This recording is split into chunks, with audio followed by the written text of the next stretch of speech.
Hey there everybody, welcome back to Creative2xmom. It's mid-February and that means it is time for February homeschool favorites. This video is part of an open collaboration with Abby from Full-Time Wife Life. And every month I record a video like this one sharing 3 to 5 of our favorite products from that month. So let's get started. The first thing that dominates this pile of products is our Monopoly, and this is not just regular Monopoly, but this is Night Sky Monopoly. And so all of the spaces are themed with space theme.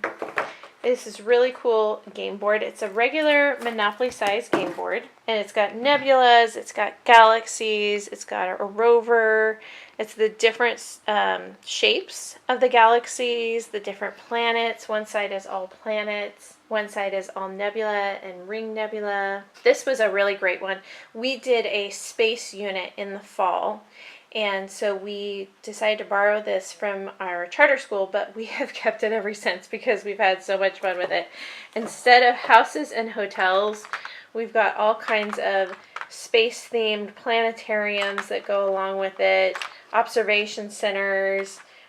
All the little tokens are different space-themed tokens. My little guy is loving this, and I feel like every time I play it with him, I probably learn more from him in playing Monopoly than we did in almost the entire unit because he's been so fascinated with this.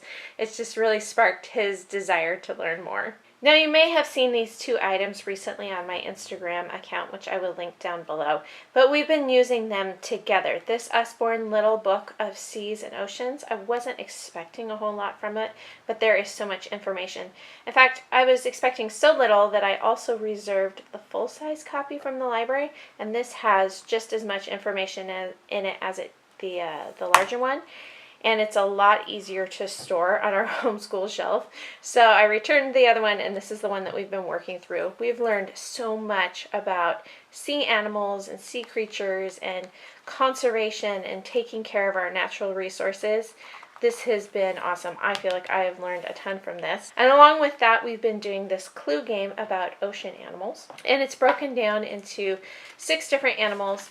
And it's just like a trivia style game with the clue on one side, and then in the booklet it gives you the answer to the clue. So you've got crabs, sea otters, whales, plankton, which I don't know a whole lot about plankton, so this has been a good one for us to learn together. And my kids have gotten so good at this, I don't stand a chance anymore. The next thing are these Heroes for Young Readers books. It takes the Heroes Then and Now series, and it writes it a little bit simpler for a younger audience. Part of what I love about it is that it is written in rhyme.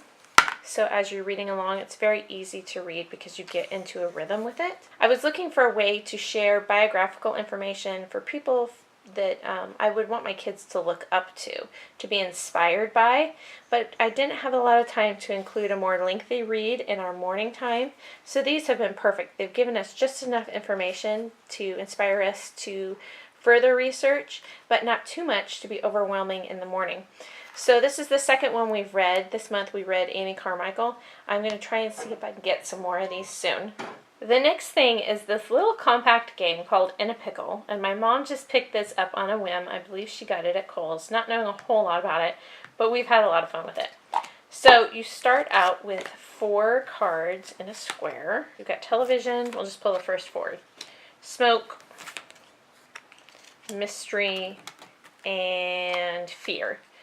So everybody has, I believe, 7 cards in their hands, and you go around the circle. If I had puddle in my hands, I would probably put it, if it's smaller than the item there, you put it underneath.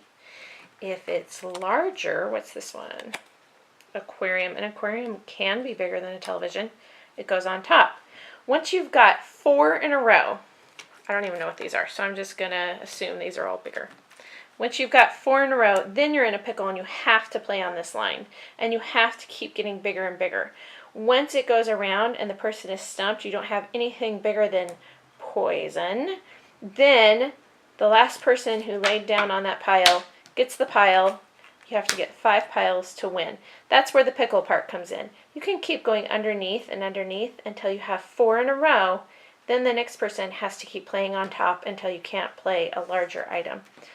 It sounds a little bit more complicated than it is. Even my 6-year-old is enjoying this one. This says 10 and up. There are some concepts that are a little bit hard for him because it's hard for him to understand that mystery could be smaller or larger. Same with fear.